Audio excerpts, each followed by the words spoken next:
ఈరోజు యెరూషలేము మరియు పరలోకపు తల్లి అనే ఉపదేశమును ద్వారా పరలోకపు తండ్రి ప్రవచించిన పరిశుద్ధ గ్రంథపు ప్రవచనాలను పరిశీలిద్దాం.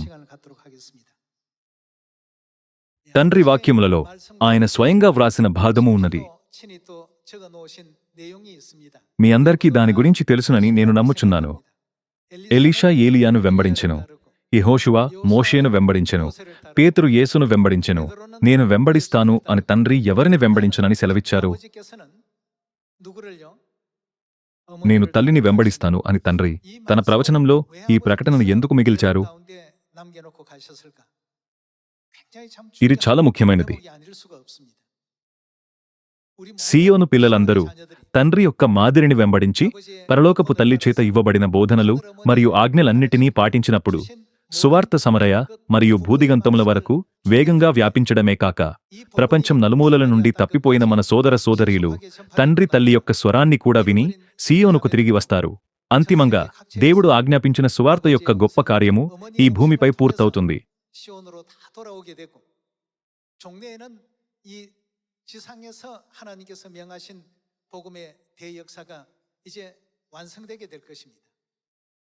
ప్రవచనాలు అక్కడితో ముగియవు కదా?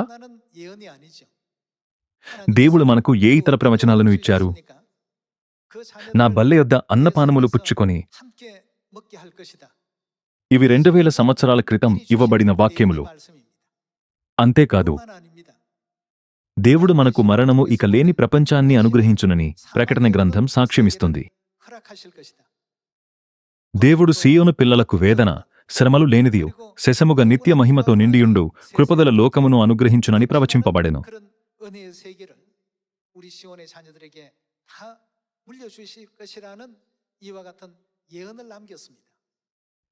క్రీస్తు అన్సాంగ్ గారు దావీదు నామమున రెండవసారి ఈ భూమిపైకి వచ్చారు. ఈ యుగంలో ఆయన రాకడలో ఆయన తన పిల్లలమైన మనకు చాలా ప్రత్యేకమైన కృపను అనుగ్రహిస్తూ మరొకసారి దేవుని సంఘము అనే పేరుతో సీయోనును స్థాపించారు. మనమిప్పుడే తండ్రి చేతి వ్రాతలో ఎలీషా ఏలియాను వెంబడించెను, యెహోషువ మోషేను వెంబడించెను, పేతురు యేసును వెంబడించెను, నేను తల్లిని వెంబడిస్తాను అని చదివాము. ఈరోజు రండి ఈ వాక్యాలలో ఉన్న ప్రవచనాత్మక అర్థాన్ని కలిసి పరిశీలిద్దాం. రండి యెషయా 62వ అధ్యాయం వద్దకు వెళ్దాం. రండి యెషయా 62వ అధ్యాయం 6వ వచనము నుండి చదువుదాం. యెరూషలేమా, నీ ప్రాకారముల మీద నేను కావలివారిని ఉంచియున్నాను. రేయన పగలైన వారు మౌనముగా ఉండరు. యెహోవా జ్ఞాపకకర్తలారా, విశ్రమింపకుడి. ఆయన ఎవరిని స్థాపించు వరకు? యెరూషలేమును స్థాపించు వరకు. ఆంగ్ల పాఠం దేవుడు యెరూషలేమును స్థాపించును అని చెబుతుంది. దీని అర్థం దేవుడే యెరూషలేమును మానవాళి అందరికీ బయలుపరచును అని కాదా? ఆయన యెరూషలేమును బయలుపరచు వరకు ఆయనకు విశ్రాంతినివ్వకండి. లోకమంతటా దానికి ప్రసిద్ధి కలుగుచేయి వరకు ఆయనను విశ్రమింపనీయకుడి. తన దక్షిణ హస్తము తోడనియు బాహుబలము తోడనియు. అయితే 62వ అధ్యాయం 7వ వచనంలోని ప్రవచనం ప్రకారం దేవుడు ఖచ్చితంగా ఎవరిని స్థాపించును? దాదాపు 2700 సంవత్సరాల క్రితం దేవుడు తాను యెరూషలేమును బయలుపరిచి స్థాపించునని యెషయా గ్రంథంలో ప్రవచనాన్ని నమోదు చేశారు.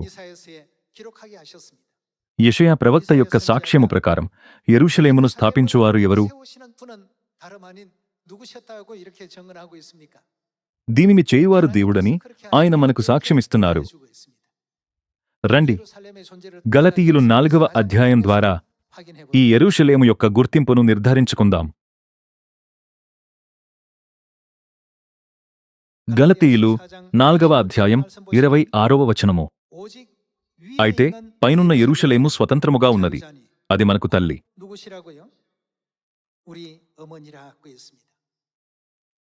అది మరెవరో కాదు, పరలోక తల్లి యొక్క ఉనికిని తన పిల్లలకు తెలియజేసినది మరియు లోక ప్రజలందరికీ ఆమెను బయలుపరిచినది తండ్రి అయిన దేవుడు.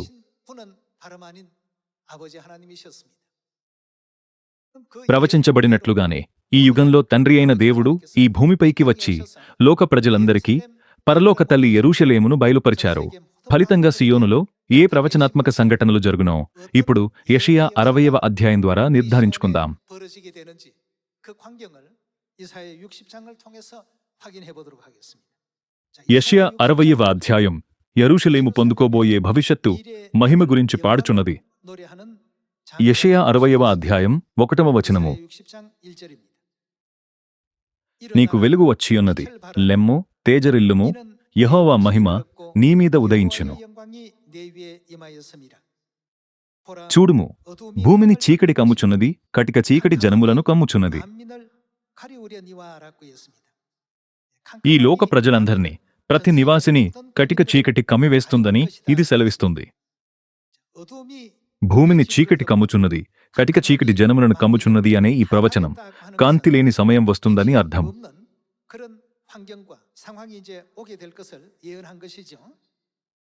యెహోవా నీ మీద ఉదయించుచున్నాడు, ఆయన మహిమ నీ మీద కనబడుచున్నది. 3వ వచనం. జనములు నీ వెలుగునకు వచ్చెదరు, రాజులు నీ ఉదయకాంతికి వచ్చెదరు. పరిశుద్ధ గ్రంథము మరియు ప్రవక్తలు ప్రవచించినది ఇదే అయినట్లయితే యెరూషలేము యొక్క మహిమగల వెలుగు ప్రపంచమంతటా మరింత ఎక్కువగా వ్యాపించిన కొలది తప్పిపోయిన మన సోదరులు మరియు సోదరీలు మరింత త్వరగా సీయోనుకు తిరిగి వచ్చెదరు. మనం యునైటెడ్ స్టేట్స్, పెరు లేదా ఆఫ్రికాలో సువార్త ప్రకటించిన పరలోకపు తల్లి యెరూషలేము యొక్క సత్యపు వెలుగును ప్రకాశింపజేయుటకు దేవుడు ఎల్లప్పుడూ మన కొరకు ఒక మార్గాన్ని తెరిచారు. దాని ద్వారా విభిన్న భాషలు మరియు సంస్కృతులతో ప్రపంచం నలుమూలల నుండి వచ్చిన ప్రజలందరూ సీయోనుకు తిరిగి వచ్చారు. అది ఖచ్చితంగా పరిశుద్ధ గ్రంథము ప్రవచించినట్లుగానే జరిగింది. ప్రవచనం యొక్క చిన్న విషయం కూడా విఫలం కాదు, కాబట్టి అది ఖచ్చితంగా నెరవేరుతుందని మనందరము ఒప్పించవలెను. తండ్రి అయిన దేవుడు నేను తల్లిని వెంబడిస్తాను అని ఎందుకు సెలవిచ్చారు? అంతేకాకుండా ఆయన సీయోను పిల్లలకు గుర్తు చేశారు. ఇలా చెప్పారు, మీరు మీకు చేసిన ప్రకారము మీరును చేయవలెనని మీకు మాదిరిగా ఇలాగు చేసితిని. యెరూషలేము యొక్క మహిమగల వెలుగు చీకటిలో కప్పివేయబడిన ప్రపంచమంతటా వ్యాపించినప్పుడు తప్పిపోయిన మన సోదరులు మరియు సోదరీలందరూ సీయోనుకు తిరిగి వస్తారు. రండి ఇప్పుడు 3వ వచనము వద్దకు వెడదాం. జనములు నీ వెలుగునకు వచ్చెదరు, రాజులు నీ ఉదయకాంతికి వచ్చెదరు. 4వ వచనం. కన్నులెత్తి చుట్టూ చూడుము, వీరందరూ కూడుకొని నీ యొద్దకు వచ్చుచున్నారు, నీ కుమారులు దూరము నుండి వచ్చుచున్నారు. వారు దూరదేశముల నుండి వచ్చెదరు, నీ కుమార్తెలు చంకనెత్తబడి వచ్చుచున్నారు. ఏ పరిస్థితులలో ఈ విషయాలు జరుగునని ప్రవచించబడెను? యెరూషలేము యొక్క మహిమ యొక్క ప్రకాశమైన కాంతి లోకమంతటికి ప్రకటించబడినప్పుడు ఈ విషయాలు జరుగును. ప్రతి ఒక్కరూ ప్రవచనం ప్రకారం సమస్తము తప్పక నెరవేరబడవలెను. ప్రవచనం ప్రకారం తండ్రి ఈ భూమిపైకి వచ్చారు, సంఘాన్ని స్థాపించారు, 37 సంవత్సరాలు సువార్త మార్గాన్ని నడిచారు మరియు పరలోక తల్లిని మనకు బయలుపరిచారు. తండ్రి మనకు ముందే పరలోక తల్లి యొక్క మహిమ తన పిల్లల చేత సమరియా మరియు భూదిగంతముల వరకు ప్రకటించబడినప్పుడు ఒక గొప్ప కార్యము ప్రారంభమగును. ఇక్కడ దూరము నుండి కుమారులు వచ్చుచుండగా మరియు కుమార్తెలు నడుముపై మోయబడుదురు అని మనకు బోధించారు.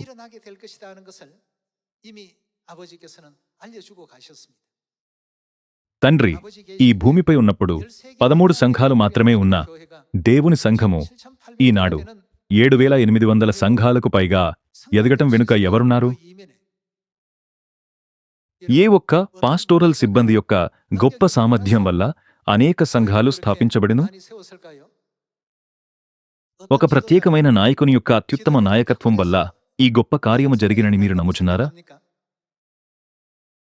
ఇదంతా ఎందుకనగా సమస్తము పరిశుద్ధ గ్రంథంలో ప్రవచింపబడెను. తండ్రి మరియు తల్లి వెళ్ళి సమరియా మరియు భూదిగంతముల వరకు యెరూషలేము యొక్క మహిమను ప్రకటించండి అని సెలవిచ్చారు. అప్పుడు నా తప్పిపోయిన కుమారులు దూరం నుండి తిరిగి వస్తారు మరియు నా కుమార్తెలు తొడపై మోయబడతారు మరియు అందరూ సీయోనుకు తిరిగి వెళ్ళుదురు. దాదాపు 2700 సంవత్సరాల క్రితం దేవుడు ప్రవచించిన ఈ యుగం యొక్క ప్రవచనాత్మక దృశ్యాలు ఇవి.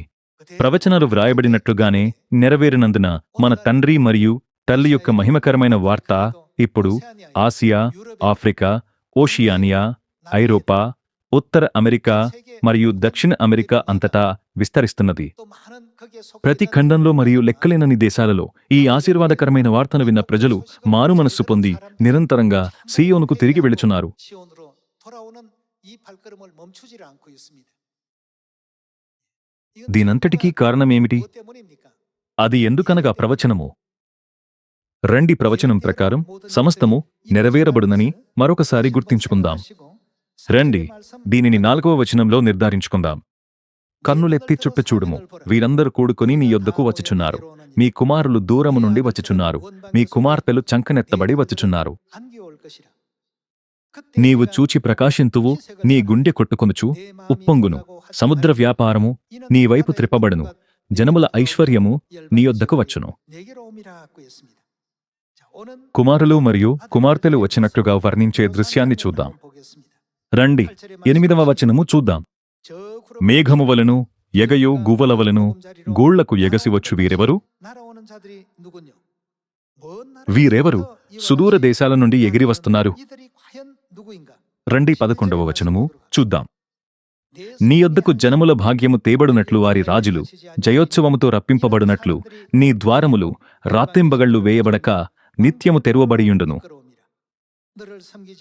నిన్ను సేవింపనొల్లని జనమైనను రాజ్యమైనను నిలువదు, అట్టి జనములు నిర్మూలము చేయబడును. నా పరిశుద్ధాలయపు అలంకారము నిమిత్తమై లెబానోను శ్రేష్టమైన దేవదారు వృక్షములను, సరళ వృక్షములను, గొంజి చెట్లును నీ యొద్దకు తేబడును. నేను నా పాదస్థలమును మహిమపరచెదను. నిన్ను బాధించిన వారి సంతానపు వారు నీ ఎదుటికి వచ్చి సాగిలపడెదరు. నిన్ను తృణీకరించిన వారందరూ వచ్చి నీ పాదముల మీద పడెదరు. యెహోవా పట్టణమనియు ఇశ్రాయేలు పరిశుద్ధ దేవుని సీయోననియు నీకు పేరు పెట్టెదరు. యెషయా 60వ అధ్యాయం యెరూషలేము గురించిన దేవుని చిత్తాన్ని అనేక అలంకారిక వ్యక్తీకరణల ద్వారా వివరిస్తుంది. తద్వారా ప్రజలు ఈ ప్రవచనాన్ని సులభంగా గ్రహించగలరు. రండి 20వ వచనము చూద్దాం. నీ సూర్యుడికిను అస్తమింపడు, నీ చంద్రుడు క్షీణింపడు. యెహోవాయే నీకు నిత్యమైన వెలుగుగా ఉండును. ఇంకేమి జరుగుతుంది? మీ దుఃఖదినములు సమాప్తములగును. మీ జనులందరూ నీతిమంతులైందురు. నన్ను నేను మహిమపరుచుకున్నట్లు వారు నేను నాటిన కొమ్మగాను నేను చేసిన పనిగాను ఉండి దేశమును శాశ్వతముగా స్వతంత్రించుకుందురు. వారిలో ఒంటరి అయినవాడు, మీలో ఒంటరి అయినవాడు ఏమవుతాడు? 1000 మంది యగును ఎన్నికలేనివాడు. ఎన్నికలేని వానికి ఏమి జరుగుతుంది? బలమైన జనమగును. యెహోవానగు నేను తగిన కాలమున ఈ కార్యమును త్వరపెట్టుదును. తండ్రి ఈ భూమిపైకి వచ్చినప్పుడు ఆయనెందుకు ప్రతి ఒక్కరూ నన్ను వెంబడించవలను అని చెప్పలేదు. బదులుగా ఆయన ఆరోహణమగుటకు ముందు తల్లిని వెంబడించండి అనే మాటలను మనకు ఎందుకు వదిలివేశారు? అయితే పైనున్న యెరూషలేము స్వతంత్రముగా ఉన్నది, ఆమె మనకు తల్లి. గలతీయులు 4వ అధ్యాయం 26వ వచనంలో ఇలా వ్రాయబడెను. తల్లి యొక్క ఉనికి సమరియా మరియు భూదిగంతముల వరకు సాక్ష్యమిచ్చి ప్రకటించబడినప్పుడు అప్పుడు సమస్త మానవాళికి ఏమి ఇవ్వబడును?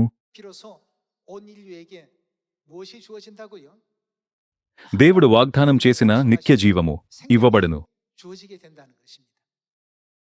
మీ శారీరక తల్లుల ద్వారా మీ అందరికీ భౌతికమైన జీవము ఇవ్వబడెను.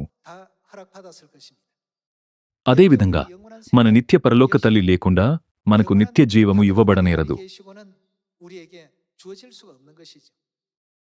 మన సంఘము ప్రవచనం యొక్క వేదికపై నిలిచియున్నది మరియు ఆ ప్రవచనము ప్రకారంగా ఈ రోజు వరకు అది పురోగమించటం కొనసాగుచున్నది.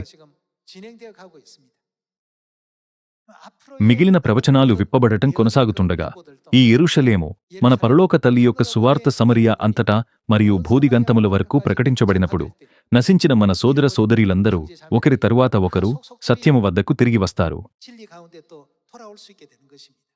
మత్తయి సువార్తలో దేవుడు మనకు అలాంటి ప్రవచనాన్ని వదిలివేశారు. కోడి తన పిల్లలను రెక్కల క్రింది కేలాగు చేర్చుకొనునో అలాగే నేనును నీ పిల్లలను ఎన్నోమార్లు చేర్చుకొనవలెననియుంటిని. కోడిపిల్లలు తమ తల్లి స్వరాన్ని విన్నప్పుడు మాత్రమే స్పందిస్తాయి. ఈ లోకంలో అనేక జంతువులు ఉన్నప్పటికీ దేవుడు మనకు ప్రత్యేకంగా ఒక కోడి యొక్క మాదిరి ద్వారా ఈ ఉపమానాన్ని ఇచ్చారు. ఒక కోడి పోగు చేయును. తల్లి అయిన దేవుని ఉనికి బయలుపరచబడినప్పుడు మాత్రమే మనం తప్పిపోయిన మన సోదర సోదరీలందరినీ కనుగొని చేర్చుకొనగలము. 드러났을 때 అప్పుడు మాత్రమే పిల్లలు సీయోనుకు తిరిగి వెళ్ళునని పరిశుద్ధ గ్రంథము సెలవిస్తుంది. కాబట్టి 37 సంవత్సరాల పాటుగా పరలోకపు తండ్రి మూల రాయిని వేసి సువార్త పునాదిని స్థాపించారు. పరలోకపు తల్లి ఇప్పుడు ప్రపంచం యొక్క ప్రతి మూల నుండి తప్పిపోయిన పిల్లలందర్నీ చేర్చుకొనుచున్నది. నిజానికి తండ్రి కాలంలోని సంఘముతో పోల్చినట్లయితే ఈనాడు సంఘము భిన్నమైన జాతులు మరియు దేశాల ప్రజలు సత్యము యొక్క సువార్తను విని యెరూషలేము మన పరలోకపు తల్లి చేతుల వద్దకు తరలి రావడంతో సాటిలేని ఎదుగుదలను చవిచూస్తున్నది. 이 진리의 복음을 듣고 예루살렘 하늘 어머니 품으로 돌아오는 가운데 있습니다.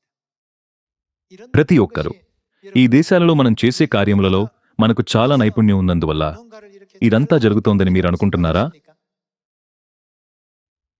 దానియేలు గ్రంథంలో ఒకప్పుడు రాజైన నెబుకద్నెజరు కూడా ఇవే ఆలోచనలు కలిగి ఉండటం మనం చూస్తాము. దాని కాలంలో బబులోను ప్రపంచంలోనే అతి గొప్ప రాజ్యముగా ఉండెను. ఈనాటి అమెరికాతో పోల్చదగినది. అతడు కేవలం తన స్వంత సామర్థ్యము, శక్తి, జ్ఞానము మరియు నాయకత్వం ద్వారా ప్రపంచం యొక్క అత్యంత శక్తివంతమైన దేశాన్ని నిర్మించాడని నమ్మాడు. ఆ సమయంలో దేవుడు రాజైన నెబుకద్నెజరు నుండి మానవ మనస్సును తొలగించారు. పూర్తిగా లోకపు దృక్కోణం నుండి రాజైన నెబుకద్నెజరు దీనిని సాధించాడనేది నిజం. అయితే వీటన్నిటినీ సాధ్యం చేసినది ఎవరు? అది దేవుడు. ఆ ఆలోచన అతని మనస్సులోకి ప్రవేశించి అతడు ఆ మాటలను పలికిన క్షణంలో అతడు కలిగియున్న అధికారము, శక్తి మరియు స్థానము అంతా ఒక్క క్షణంలో కొట్టివేయబడెను. 7 సంవత్సరాలుగా అతడు మంచుకు తడిసి జంతువు వలె పొలాలలో జీవించాడు. అతడు మానవ మనస్సు లేని స్థితిలో 7 సంవత్సరాలు గడిపాడు. విశ్వంలోని సమస్తము దేవుని చేత సృష్టించబడి పరిపాలింపబడునని, తన ఆధిపత్యము దేవుని నుండి వచ్చిన బహుమతి అని, మరియు బబులోను రాజ్యాన్ని తాను స్థాపించలేదని, యుగాలను, చరిత్రను నడిపించేది దేవుడే అని అతడు గ్రహించినప్పుడు మాత్రమే అతని మానసిక స్థితి పునరుద్ధరించబడెను.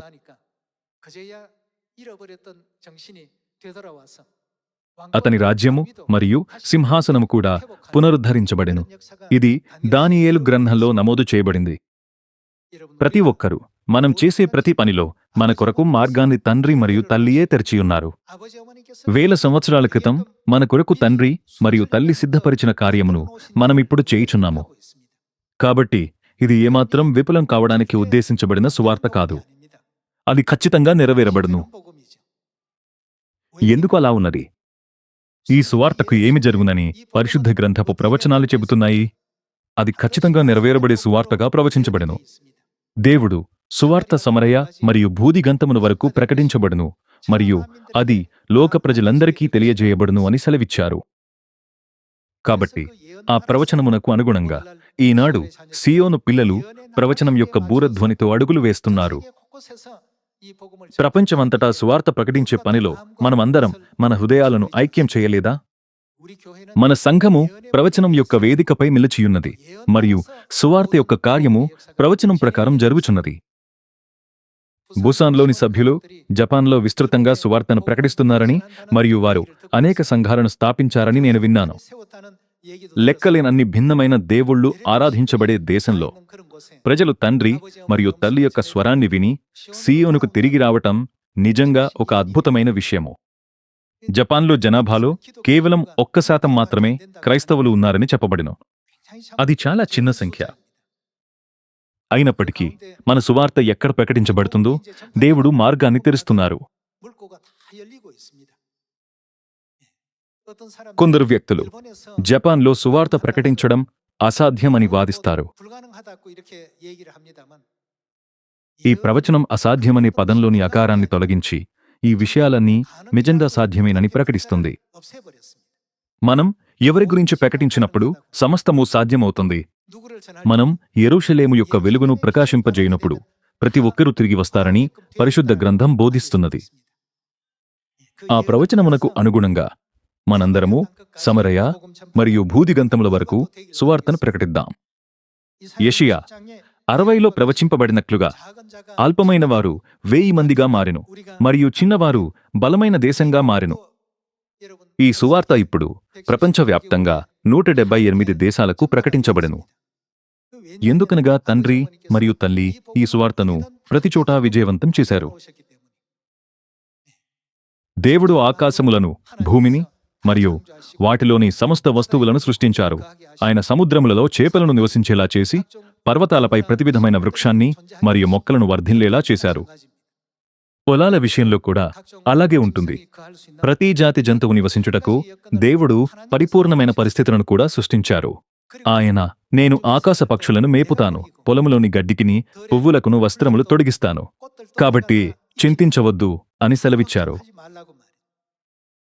దేవుడు నియమించిన ప్రవచన సువార్త బూరను మనము ఊది, యెరూషలేము మహిమను బయలుపరిచిన ఎడల వారందరూ మన యొద్దకు వస్తారు. మనము వారిని నడుముపై మరియు వీపుపై మోసుకొని వస్తాము. దేవుని సంఘమైన సియోను, ప్రవచింపబడిన సంఘము, అక్కడ ఆయన సమస్తమును తిరిగి వచ్చినట్లు కదిలించును. ఈ భూమిపై సువార్త కార్యము ముగిసిన పిమ్మట మనకు సంబంధించిన మరిన్ని ప్రవచనాలు లేవా? ఉన్నాయి. ప్రవచనం ఈ భూమిపై మాత్రమే ఉండదు. ప్రవచన కాలక్రమం పరలోక రాజ్యంలో కూడా కొనసాగుతుంది.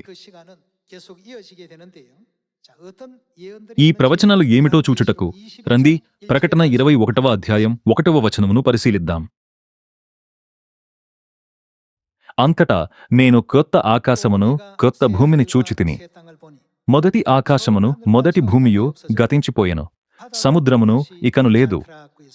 మన ఎదుట ఇప్పుడు ఒక క్రొత్త లోకము విప్పబడునని అది సెలవిస్తుంది. మరియొక మాటలలో అది పరలోక రాజ్యము. రండి 4వ వచనము వద్దకు కదులుదాం. 4వ వచనంలోని వాక్యములను చూద్దాం. ఆయన వారి కన్నుల ప్రతి బాష్ప బిందువును తుడిచివేయును, మరణము ఇక ఉండదు. దేవుడు మరణాన్ని నాశనం చేయడానికి ప్రవచన వాగ్దానాన్ని అనుగ్రహిస్తారు. మరియు ఇంకా ఏమీ ఉండదు. దుఃఖమైనను, ఏడ్పైనను, వేదన అయినను ఇక ఉండదు. మొదటి సంగతులు గతించిపోయినని సింహాసనములో నుండి వచ్చిన గొప్ప స్వరము చెప్పుట వింటిని. తరువాత వచ్చే ప్రవచన వాగ్దానాన్ని చూద్దాం. వచనం 5. అప్పుడు సింహాసనాసీనుడయ్యున్నవాడు, ఇదిగో సమస్తమును నూతనమైనవిగా చేయుచున్నానని చెప్పెను. మరియు ఈ మాటలు నమ్మకమును నిజమునై యున్నవి గనుక వ్రాయుమని ఆయన నాతో చెప్పుచున్నాడు. ఈ ప్రవచన వాక్యములు అబద్ధము కాదు. అవి కల్పితాలు కావు, ఊహాత్మకమైనవి కావు. నిజంగా జరగబోయే విషయాల గురించి దేవుడే స్వయంగా మనకు తన వాక్యాన్ని ఇచ్చారు. మరణము ఇక ఉండదు. దుఃఖమైనను, ఏడ్పైనను, వేదన అయినను ఇక ఉండదు. దేవుని నిత్యమైన మరియు శాశ్వతమైన ఆశీర్వాద కాలములు కొనసాగును. పరలోకపు తండ్రి మనలను సత్యములోనికి పిలిచి నడిపించలేదా?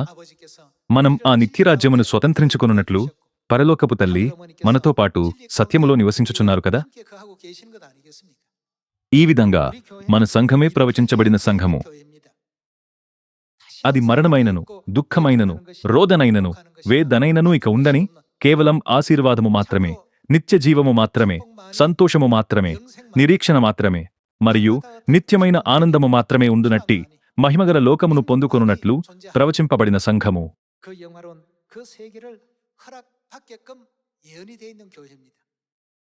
రండి, ఇప్పుడు ప్రకటన 22వ అధ్యాయంలో మనకు అనుగ్రహించబడిన మరియొక ప్రవచనం వద్దకు వెళ్దాం. రండి, 22వ అధ్యాయం 1వ వచనము వద్దకు వెళ్దాం. మరియు స్ఫటికము వలె మెరయునట్టి జీవజలముల నది దేవుని యొక్కయు గొట్టెపిల్ల యొక్కయు సింహాసనము నొద్ద నుండి ఆ పట్టణపు రాజవీధి మధ్యను ప్రవహించుట ఆ దూత నాకు చూపెను. ఆ నది యొక్క ఈవలను ఆవలను జీవవృక్షముండెను. అది నెలనెలకు ఫలించుచు 12 కాపులు కాయెను. ఆ వృక్షము యొక్క ఆకులు జనములను స్వస్థపరచుటకై వినియోగించును. ఇక మీదట శాపగ్రస్తమైనదేదియు దానిలో ఉండదు. దేవుని యొక్కయు గొట్టెపిల్ల యొక్కయు సింహాసనము దానిలో ఉండును. ఆయన దాసులు ఆయనను సేవించుచు ఆయన ముఖదర్శనము చేయుచుందరు. ఆయన నామము వారి నొసళ్లయందుండును. రాత్రి ఇకనెన్నడూ ఉండదు. దీపకాంతి అయినను సూర్యకాంతి అయినను వారికక్కరలేదు. దేవుడైన ప్రభువే వారి మీద ప్రకాశించును.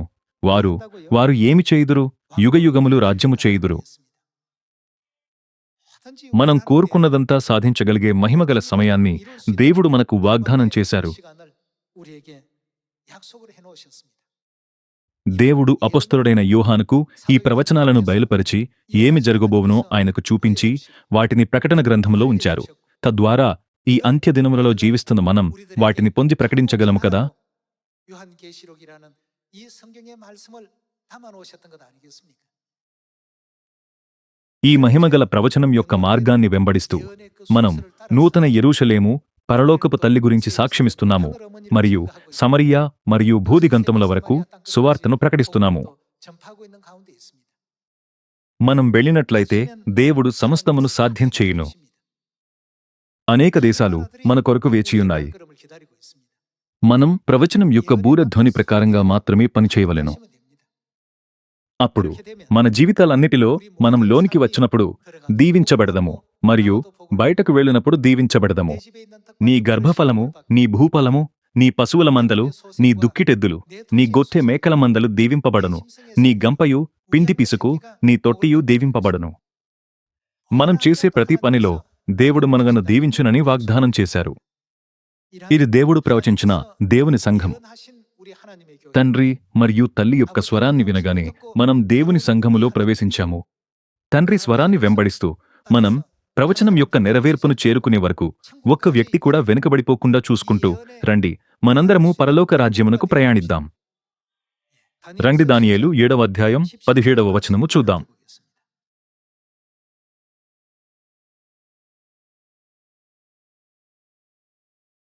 7వ అధ్యాయం 17వ వచనము. ఎట్లనగా ఈ మహాజంతువులు 4 లోకమందు ప్రభుత్వము చేయబోవు 4 రాజులను సూచించుచున్నవి. అయితే మహోన్నతుని పరిశుద్ధులే. దేవుని ప్రజలు ఏమి చేస్తారు? రాజ్యాధికారము నొందుదురు. వారు ఎంతకాలం దానిని కలిగి ఉంటారు? యుగయుగములు, యుగయుగాంతముల వరకు రాజ్యమేలుదురు. కేవలం ఎప్పటికీ సరిపోదు. మరల యుగయుగాలుగా 2 సార్లు అప్పటికీ సరిపోదు. అది 3వసారి మరియు ఎప్పటికీ అని సెలవిస్తుంది. యుగయుగములు, యుగయుగాంతముల వరకు. ఇది ప్రజల చేత ఇవ్వబడిన హామీ కాదు, కాని స్వయంగా దేవుని చేత హామీ ఇవ్వబడిన వాగ్దానము.